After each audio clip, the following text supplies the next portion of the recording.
오늘 27문, 28문 이제 살펴보려고 하는데, 예수 그리스도에 대해서 이제 오늘은 세 번째 여러분들과 나누는 시간인 것 같아요. 이제 소요리 문답으로 하면 이제 한 8문까지의 질문과 답을 통해서 예수님을 알아가게 되는데, 예수 그리스도의 그 중보자, 그리스도로 말미암아 우리가 어떻게 죄에서 구속을 얻는지 첫 번째 주에 살펴봤다면, 지난 주에는 예수 그리스도의 그 삼중직, 왕과 제사장, 선지자로서 또 우리 가운데 일하시는 그리스도에 대해 살펴봤다면, 이번 주에는 그 낮아지신 그 상태에서 삼중직으로 계시는 예수 그리스도, 그리고 높아지신 상태에서 삼중직으로 여전히 계시는 그리스도에 대해서 우리가 살펴보려고 해요. 그러니까 그리스도의 비하, 그리스도의 승기, 이런 이야기 많이 들어봤죠. 그리스도의 그 낮아지심, 또 승기는 높아지심, 이런 의미를 가지고 있어요. 그래서 오늘 27번째 질문은 비하에 대해서 내용인데, 그리스도의 그 낮아지심이 어떻게 이루어졌는가. 낮을 비 아래하, 그러니까 아래로 낮추어지셨다는 거잖아요. 빌립보서 2장 6절부터가 11절이 그리스도의 그 낮아지심과 그 높아지심을 아주 잘 표현하는 성경 구절이라고 할 수 있어요. 읽을 때마다 우리에게 은혜가 되고 또 감격이 된다. 그러시죠? 네. 이제 그리스도의 낮아지심이 어떻게 이루어졌는가 단문 한번 읽어볼까요? 시작. 그리스도의 낮아지심은 그의 출생과 낮은 신분으로 나신 것과 율법 아래에 복종하시고 이 생애에서 비참과 하나님의 진노와 십자가에서 저주의 죽음을 받으시고 장사되어 얼마 동안 죽음의 권세 아래 거하신 것이다. 네, 예수님의 그 낮아지심을 이렇게 표현을 한 건데, 좀 하나하나 제가 표로 만들어서 정리를 해봤어요. 그의 출생이 낮아졌다. 그러니까 하나님이 인간이 되셨다는 거, 여러분 그것이 얼마나 큰 하나님의 낮아지심인지 모르죠. 그래, 낮아지신 그 낮은 신분, 아기로 오셨다고 했는데, 백마 타고 화려하게 멋지게 등장하신 게 아니라 아기 예수로 오셨어요. 그리고 좋은 궁전에서 태어난 것이 아니라 어디에서 태어났어요? 마국간 말구유에서 태어나셔야 했어요. 그리고 인간이 이제 길러야 되는 존재, 그러니까 기저귀도 차야 됐고요, 또 아기처럼 울어야 됐어요. 예수님이 하나님이신 그분이 정말 아기 예수로 낮아지신 거잖아요. 친히 가난을 감당하셨어요. 그죠? 말구유에 태어나셨던 거, 그리고 생계를 유지하기 위해서 무슨 일을 하셨어요? 목수 일을 하셨잖아요. 그러니까 그냥 뭐 놀고 이렇게 했던 게 아니라 자신의 일에 그 역할들을 잘 감당하셨다. 제가 이번 주에 그 최장욱 선교사님이 이제 전화가 연락이 왔어요. 그래서 독일에서 이제 사역을 이제 잘 하고 있다고 해서, 그런데 여러 상황 때문에 이제 뭐 사역이 이제 코로나 때문에 막 미뤄져야 되고, 또 보니까 그 독일의 그 비자 문제가 잘 해결되지 않아 가지고 기도 부탁을 많이 하더라고요. 그리고 이제 막 그 안에 창고를 정리하는 막 시간 때문에 굉장히 그 많은 시간을 허비하는 시간이 있는 거예요. 그래서 제가 서로 이야기하면 어떤 시간을 나누냐면, 예수님의 생애는 33년을 사셨잖아요. 33년. 33년을 사셨는데 30년을 준비하셨고요. 또 3년의 공생애를 했는데, 사실 3년에도 그 3일을 위해서 사셨어요. 그러니까 어떻게 보면 30년이 준비된 시간이에요. 그리고 3일에 그 십자가의 죽음과 그 부활로 하나님의 뜻을 다 이루셨으니까, 우리 인생에 보면 멋지게 등장하는 시간은 짧아요. 그리고 어떻게 보면 기도 뭐 준비하고 뭐 이렇게 스탠바이 하는 이런 시간들 있잖아요. 이런 시간이 굉장히 많아요. 예수님도 왜 이렇게 기저귀로, 그러니까 어렸을 때 이런 시간들을 겪어야 됐고, 왜 30년이라는 시간들을 지나면서 그 아기 예수의 시간, 또 목수로서의 시간을 보냈냐면, 이게 모든 게 인류의 구속을 위한 준비의 시간이었던 거예요. 친히 인간의 모습으로 오셨고, 인간이 당해야 될 것을, 인간이 겪어야 될 것을 다 겪으신 예수님, 청년의 시기에 성년에 되어서 그 모든 것을 다 겪으신 예수님을 우리에게 보여주고 있는 거죠.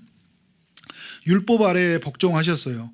놀라운 건 뭐냐면, 예수님이 이제 율법의 주인이잖아요. 율법의 입법자예요. 근데 이 입법자가 뭐냐면 그 율법의 법 아래서 복종하는 존재로 낮아지셨다는 거예요.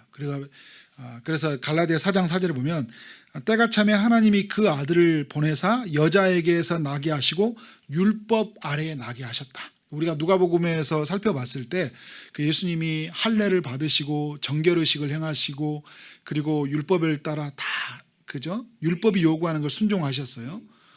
그리고 율법을 따라서 안식일을 지키시고 그리고 율법의 모든 요구하는 그 십계명 요구하는 법을 이 땅에 태어난 인간은 아무도 그 법 아래 순종하지 못했지만 예수님은 그 법을 완벽하게 그 법 아래 순종을 하셨잖아요. 예수님이 율법자인데 왜 이 법 아래 순종하심으로 사셔야 되냐는 거예요. 그죠? 이게 낮아지심이죠. 그리고 이 생애에서 비참함을 다 겪으셨다는 거예요. 피곤하셨고 목마름을 겪으셨고 배고픔을 겪으셨고 슬픔을 겪으셨고 조롱을 겪으셨고 멸시와 천대를 다 받으셨어요. 그러니까 이 땅에서 이 생애에서 비참함 그리고 정말 그 모든 고통과 감정적인 수치들을 다 겪으셨다. 그리고 하나님의 진노를 받았어요. 그러니까 우리 어떻게 보면 예수님이 우리에게 진노를 행하셔야 되잖아요. 행하셔야 될 분이 어떻게 했어요? 진노를 당하시는 분으로 왔어요. 우리가 이 바벨탑을 처음에 세웠을 때 인간이 세웠을 때 우리가 내려가서 그들을 면하자. 그렇죠. 삼위일체 하나님이 내려서 심판하시잖아요. 그 심판자로 계시는 하나님이 이 인류의 구원을 위해서는 뭐 온 거예요? 자기가 진노를 받는 분으로 오신 거예요. 이보다 놀라운 사랑이 어디 있어요? 이 우리가 받아야 할 진노를 누가 받으러 오신 거예요? 예수 그리스도가 받기 위해서 오신 거예요. 그리고 이제 그 6번에 보면 십자가에서 저주의 죽음을 당하셨다. 그러니까 이 저주받은 자가 십자가에 매달려서 죽는 거잖아요. 그래 이 저주의 죽음을 당함으로써 손과 발이 못 박혔고 그 옆구리가 창에 찔리는 그리고 모든 물과 피를 다 쏟는 고통을 당하셨는데 마태복음 27장 46절에 보면 예수님이 이제 돌아가시기 전에 크게 소리를 질렀대요. 얼마나 힘들었으면 그죠? 엘리 엘리 라마 사박다니 치잖아요. 아람어로 막 나의 하나님 어찌하여 나를 버리시나이까. 하나님의 뜻을 가지고 오셨지만 어찌하여 나를 버리시나는 거 뭐예요? 내가 인류의 그 구원을 위해서 하나님과 단절된 고통을 겪으신 거잖아요.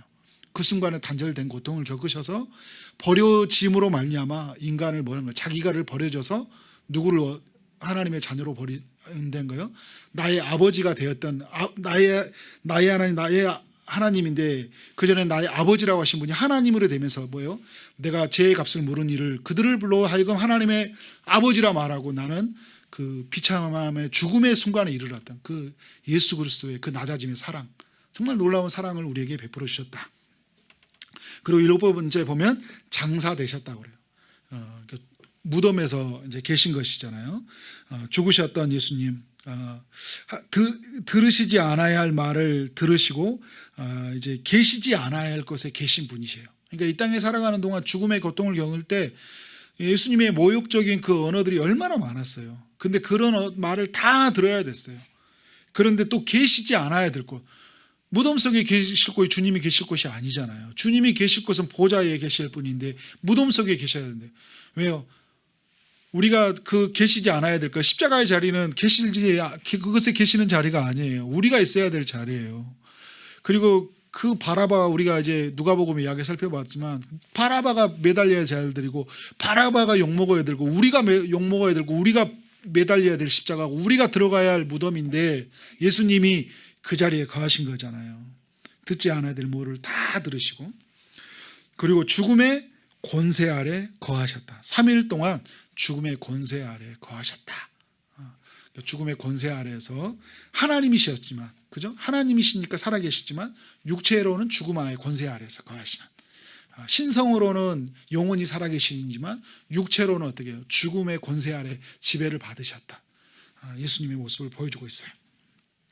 여러분 예수님이 이런 낮아심이 없었다면 우리는 어떤 상태에 있는 거예요?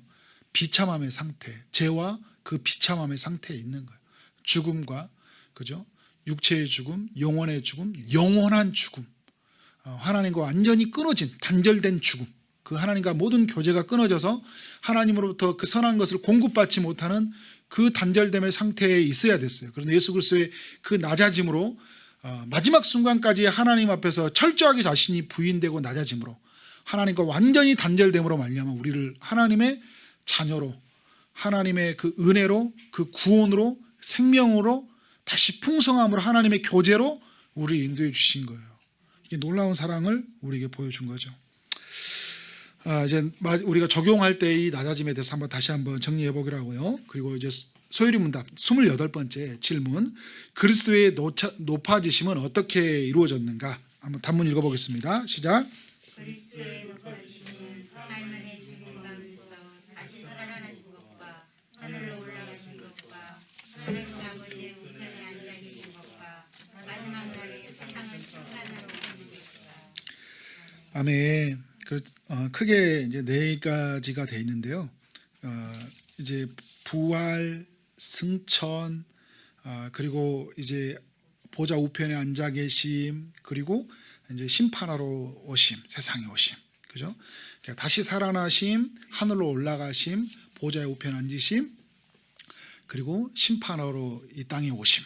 그 이제 크게 이제 예수님의 그 올라가신 그 승기의 이야기라고 우리가 할 수 있는 거예요.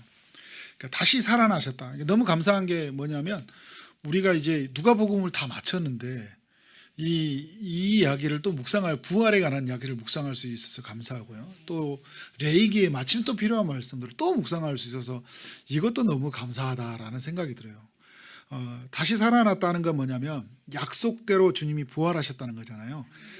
고린도전서 15장 4절에 보면 성경대로, 그러니까 장사 지낸 바 되셨다가 성경대로 사흘 만에 다시 살아났다 이야기하고 있어요. 그러니까 말씀대로 그의 약속대로 하나님이 아들이 살아났다는 거예요. 그러니까 예수님이 이 땅에 오셨을 때 내가 인자가 고난을 받고 죽을 것인데, 십자가에 죽을 것인데 3일 만에 부활할 것이다 라는 것들을 3번 언급하셨거든요. 그런데 주님은 그 약속을 따라서 그 3일 만에 부활하셨던 이 사건을 우리에게 보여주고 있습니다. 그 이제 예수님의 이제 그 몸을 벗어버렸다는 건 아니에요. 몸을 벗어버리고 갔다는 게 아니라 그 몸을 입고 부활하셨죠, 그죠? 우리는 여러분 죽으면 어떻게 될 것 같아요? 지금 죽는 수면 우리 몸을 벗죠. 우리가 죽으면 우리는 여러분 지금 죽잖아요. 우리가 지금 죽으면 우리는 몸을 벗어요. 우리는 몸은 땅으로 들어가고 흙으로 들어가고요. 영은 어디로 가냐면 하나님의 임재, 하나님의 낙원으로 들어가요. 그런데 예수 그리스도가 재림하면 뭐냐면 우리 죽은 몸이 부활해요. 그래서 우리의 그 낙원에 있는 우리의 영이 우리 죽을 몸과 이루어져서 부활체를 이루어요. 그래서 그 부활한 아주 새로운 몸을 입어요. 그 몸이 어떤 몸이에요? 바로 예수님이 보여줬던 몸이잖아요. 그런 이제 예수님이 첫 열매, 다음 열매 좀 더 설명할 텐데 그런 몸을 입게 되죠. 근데 우리가 지금 있는 순간에 예수님을 재림하면 어떻게 될까요? 그죠? 그럼 우리 새로운 이 죽음의 고통을 겪지 않고 이제 몸의 형체, 새로운 몸이 같이 변화되면서 부활체를 입는 거죠. 그래서 여러분 왜 지금 살아있는 동안 예수 그리스도를 오라고 하는지 아세요? 특권이에요. 우리는 누구와 같은 특권을 얻는 거예요? 우리 엘리야 같이, 그죠? 죽음을 겪지 않는 그런 어떤 우리에게 죽음의 고통을 겪지 않는. 그러니까 엘리야가 뭐 예수님처럼 그렇게 부활할 몸, 그런 몸은 아니에요. 예수님, 그러니까 엘리야도 있지만 엘리야가 우리에게 보여줬던 건 뭐냐면 죽음의 고통에서 진짜 겪지 않는 거예요. 우리가 여러분 왜 기도 제목이 뭐냐면 죽을 때 고통 없이 죽자고 맨날 그런 기도하자고 하잖아요. 그렇게 기도한다고 해서 기도응답 되지 않더라고요. 왜냐하면 제가 이렇게 막 기도하지 말라는 의미는 아닌데, 왜냐하면 인간의 이 하나님이 이 법은 뭐냐면 창조의 질서면서요 심판 안에 인간의 거하지는 이게 우리에게 처해진 우리 상태예요. 그러니까 인간은 태어났을 때 고통이에요. 얘가 울잖아요.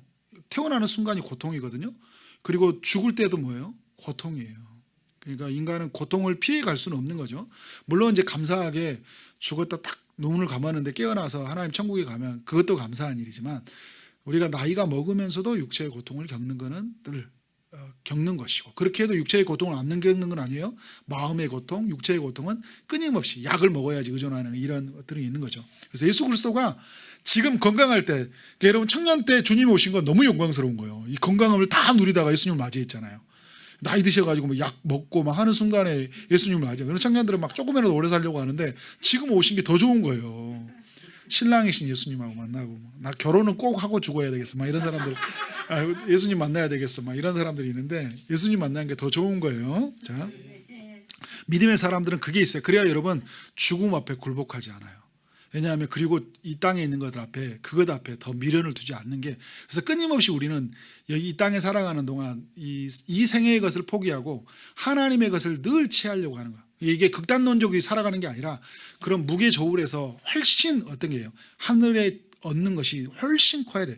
그러니까 이게 딱 잡으면 이렇게 눌러가는 거죠, 무게가. 그죠? 아, 내가 정말 하나님의 것을 사모하구나. 우리 늘 그래서 말씀 앞에서 서야 되고 주의 성령을 인도하는 받아야 되는 거죠. 자, 하나님의 공의를 만족시키는 사건이 되어서 부활은, 그가 살아나셨다는 것은 뭐냐면 하나님이 그 예수님으로 드려진 제사를 받으셨다는 거. 하나님이. 그러니까 제가 지난주에도 말했죠. 그 제사장님에서 제물을 가지고 들어가셔야 했다 했는데, 제사장이 살아나왔다는 것은 어떤 의미를 가지고 있어요? 제사를 받으셨다는 의미를 가지고 있는 거예요. 예수님이 죽음에서 살아났다는 건 뭐예요? 그의 제사, 인류를 위한 속죄의 제사를 예수님이 십자가상에서 드린 거잖아요. 십자상에 드렸는데 그가 다시 살아났다는 것은 하나님이 그의 제사를 받으셨다는 거예요. 그러니까 하나님의 공의를 만족시켰다는 거예요. 왜? 하나님의 공의로웠기 때문에 죄에 대해서는 반드시 심판하시잖아요. 그 심판을 예수님에게 행하셨고 예수님이 다 지불하셨고 그 값을, 그러니까 다 주님이 지불해 버렸다는 거예요. 그래요, 여러분, 이게 놀라운 사건이죠. 부활은 그래서 엄청난 사건인 거예요. 그가 부활하시고, 우리 예수님이 오셔서 왜 굳이 죽으시고 부활하신 사건을 그냥 구원하시면 되는데 왜 죽으시고 부활하신 인간이 되셔서 그 완벽한 인간이 되셔서 죽으시고 부활하셔야 됐냐. 이런 하나님의 놀라운 신비로움이 다 담겨 있다니까요. 그리고 부활로 말미암아 뭐가 증명됐어요? 그가 하나님의 아들 메시아이심을 증명된 거죠. 로마서 1장 4절에 성결의 영으로는 죽은 자 가운데서 부활하여 능력으로 하나님의 아들로 인정되셨으니 곧 우리 주 예수 그리스도시니라 말씀을 하고 있어요. 그러니까 죽음 전과 동일한 몸을 입으면서요, 썩지 아니하는 몸을 입게 됐어요, 예수님이. 그러니까 우리가 장차 이제 우리가 부활할 몸을 입는 모습을 주님이 보여주시는데, 무슨 몸이냐면 그걸 연속성과 비연속성이라고 그래요. 그 연속성이라는 건 뭐냐면 지금 죽기 전의 모습과 죽음 이후의 모습이 같아요, 예수님은. 그러니까 제자들 손에 몰자국이 마지막에 바뀌었고 발에 못자국이 바뀌어 있죠, 그죠? 창에 옆구리, 그 창이 옆구리에 창 잡힌 적이 있어요, 그죠? 그 모습이 그대로 예수님이 우리가 가지고 계신 거예요. 지금도 인생으로는 그 모습을 가지고 계셔요. 그러기에 연속적인 의미예요. 비연속적인 뭐냐면 이제 썩지 아니하는 몸을 입게 된 거잖아요. 영화로운 몸을 이제 입으셨잖아요, 그죠? 공간의 지배가 받지 않고, 그리고 이번에 보면 뭐죠? 그 엠마오로 가는 제자 앞에 말하다가 갑자기 사라져 버렸죠, 그죠? 그리고 이제 공간을 또 갑자기 누구에게 나타나요? 제자들에게 나타나죠, 그죠? 이제 공간의 지배를 받지 않는 상태. 그리고 이제 뭐예요? 썩지 아니한 몸. 그러니까 이제 더 이상 고통이 있어요, 없어요? 없어요. 아픔이 있어요, 없어요? 없어요. 피곤해요? 안 피곤해요. 목말라요? 안 목말라요. 그런 상태, 완벽한 상태로 하나님이 만들어 주신 거예요. 그러면 이게 어떤 모습이에요? 이제 곧 예수님의 부활은 우리의 부활이에요. 그래서 고린도전서 15장 20절에 뭐냐면 죽은 자 가운데서 다시 살아 잠자는 자들의 첫 열매가 되셨도다. 여러분, 이제 감나무에서 감이 딱 보면 봄에 이렇게 감나무에 열매가 하나 딱 맺혀지죠. 그러면 열매가 맺혀지면서 그 다음 열매는 갑자기 사과가 맺혀지고 이렇게 되나요? 그 다음에 열매는 제일 먼저 여러분 감이고 그 다음 번도 감이에요, 그죠? 예수님이 이렇게 죽음을 이는 부활의 몸을 입었다는 건 이게 누구를 보여주고 있어요? 우리가 예수님을 믿었을 때 예수님이 우리의 죄를 그에게, 예수님과 우리가 연합됐다고 이야기하죠, 그죠? 그와 우리가 연합이 돼서 포도나무와 가지처럼 그와 한 몸이 되었어요. 머리이고 우리는 그의 몸 지체가 되었어요.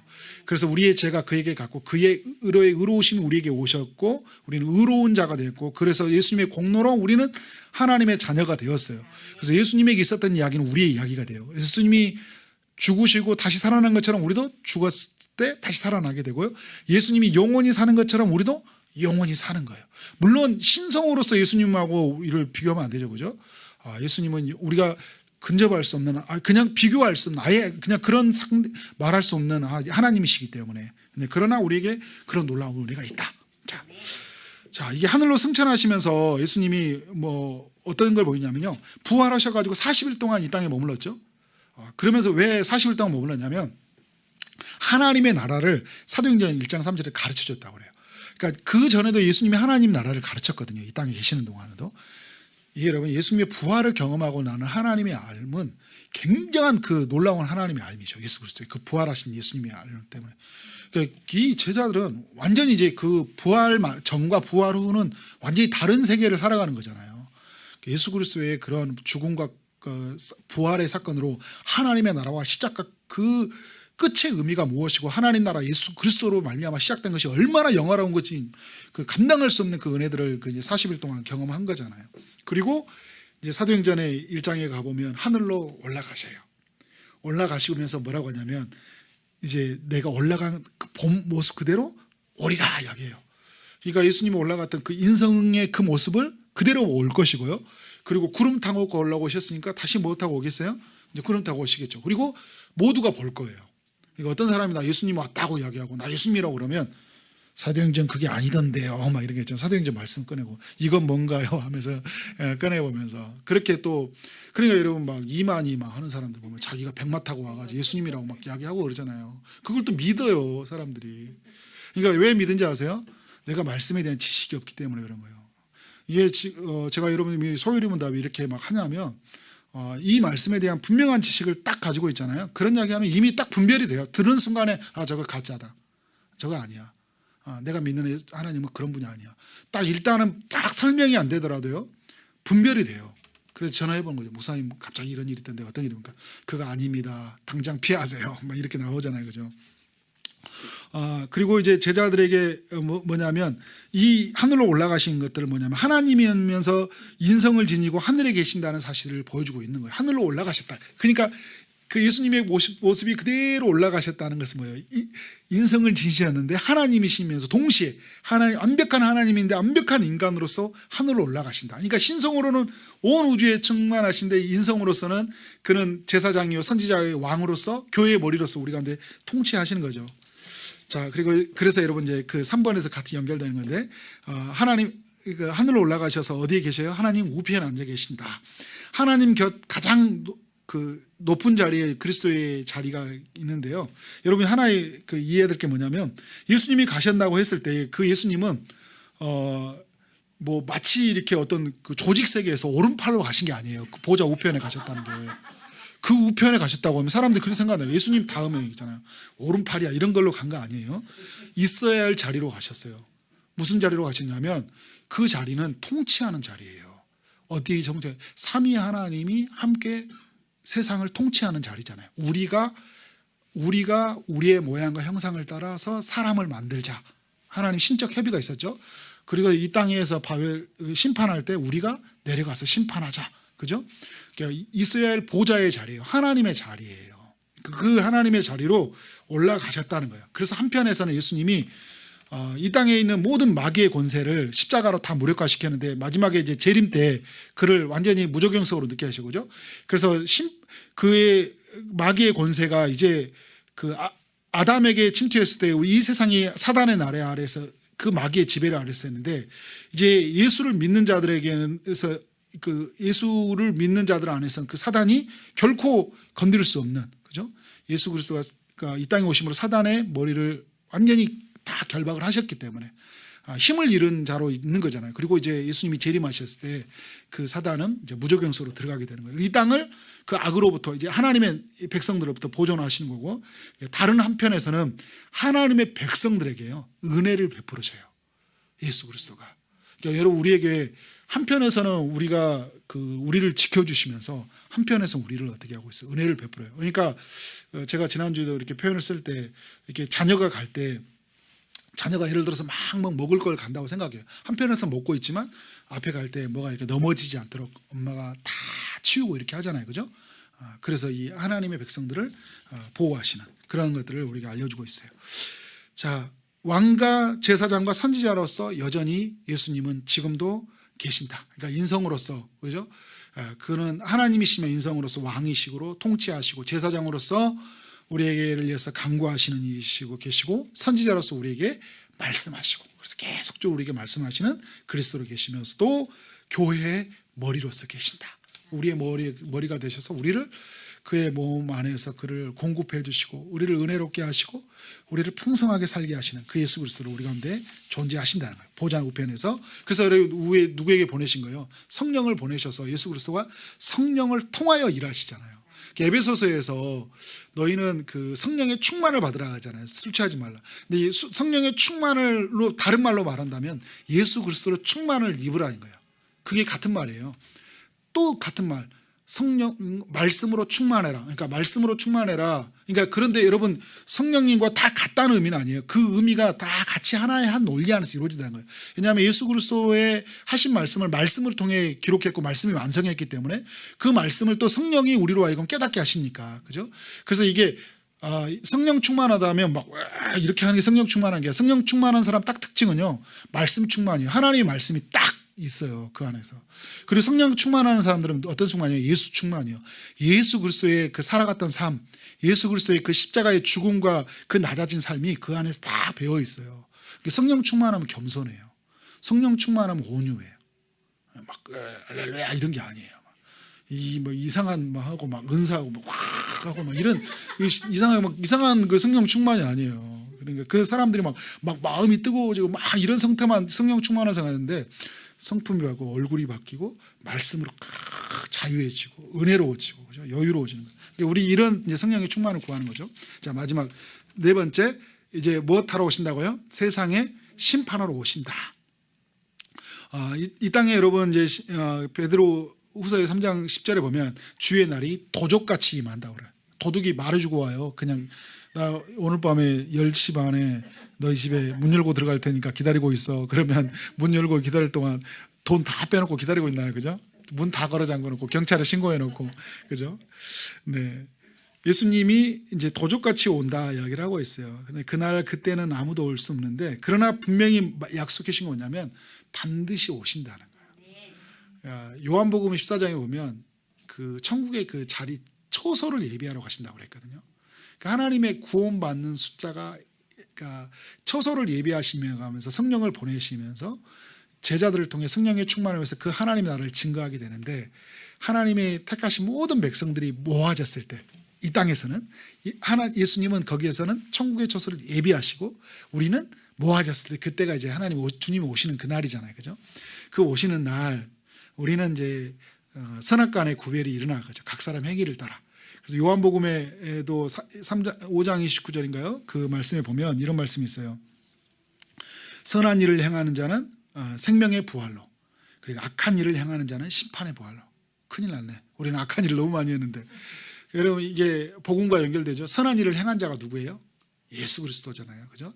하나님의 완벽한 그 선을 행하신 예수 그리스도, 그 예수 그리스도의 그 공로의 힘을 입은 자, 예수 그리스도를 믿고 나아가는 자에게는 어떤 우리에게 일이 일어난다고요? 생명의 부활로. 그래서 그 요한복음에 보면 이게 다시 말해요. 그러면 하나님의 일을 하는 게 뭡니까? 그러니까 나를 믿는 것이 하나님의 일이다 이렇게 그러잖아요. 예수 그리스도를 믿는 것이다. 그를 믿는 것이 그의 공로를 의지해서 있는 자, 그에게 그 예수 그리스도의 그 선안에 얻는 그 모든 공로를 의지해서 하나님 앞에서 나아가는 거예요. 이 땅에서 여러분 천국에 올라가 보면 예전에 그런 유머들 있죠. 갔더니 뭐 어떤 신자가 많아서 뭐 장로교 신자가 많아요. 뭐 순복음교회 신자가 많아요. 침례교 신자가 많아요. 어떤 사람이 있어요? 천국에 갔더니 예수 믿는 사람밖에 없어요. 예수 믿는 사람밖에 없는 거예요. 그러니까 예수 잘 믿는 게 중요한 거예요. 예수 잘 믿어야 돼요. 예수가 누구인지 알아야 돼요. 근데 예수가 뭐 다른 믿는 세상의 신하고 똑같이 생각하고, 그죠? 뭘 하나 잡으니까 믿어본다 이러는 게 아니에요. 우리가 말씀을 통해 예수 그리스도가 누구인지, 그래서 그 3주 동안이 너무 짧은 시간이죠. 이 시간 안에 알았는 것들. 자, 시간을 많이 갔네. 짧게 한다고 해서 약속을 어겼어요. 주님은 항상 약속이 여기지 않은데 저는 또 약속을 어겼어요. 자, 적용. 자, 빨리 읽으면서 보겠습니다. 1번 읽어보겠습니다. 시작. 당연한 것은 없음을 기억하라. 주님의 낮아심이 없었다면, 네, 당연한 것은 없음을 기억하라. 주님이 낮아심이 없었다면 우리는 여전히 비참한 상태에서 머물러 있었을 것이다. 주님, 여러분, 이 값싼 복음이 돼서는 안 돼요. 주님은 엄청난 값을 지불하셨어요.